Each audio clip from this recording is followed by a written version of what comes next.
ஜம்மு காஷ்மீரில் தீவிரவாத தாக்குதலில் வீர மரணம் அடைந்த தமிழகத்தைச் சேர்ந்த ராணுவ வீரர்கள் சிவச்சந்திரன், சுப்பிரமணியன் ஆகியோரது உடல்கள் சொந்த கிராமத்தில் அடக்கம் செய்யப்பட்டன. முன்னதாக இருவரது உடல்களும் டெல்லியில் இருந்து தனி விமானம் மூலமாக திருச்சி விமான நிலையத்திற்கு கொண்டு வரப்பட்டன.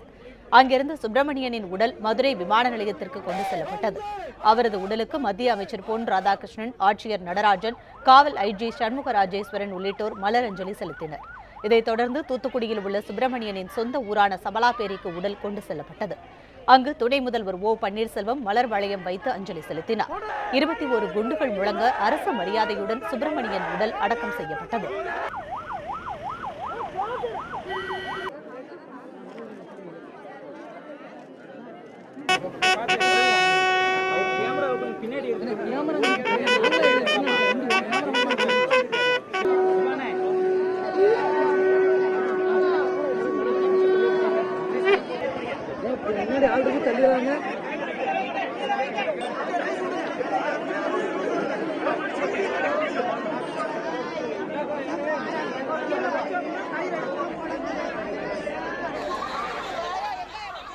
இதேபோன்று புல்வாமா தாக்குதலில் பலியான மற்றொரு தமிழக வீரர் சிவச்சந்திரனின் உடல் அவரது சொந்த ஊரான அரியலூர் மாவட்டம் கார்குடி கிராமத்திற்கு கொண்டு செல்லப்பட்டது.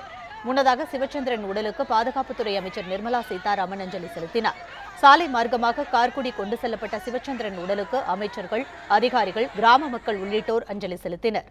இதைத் தொடர்ந்து துப்பாக்கி குண்டுகள் முழங்க அரசு மரியாதையுடன் சிவச்சந்திரனின் உடல் அடக்கம் செய்யப்பட்டது.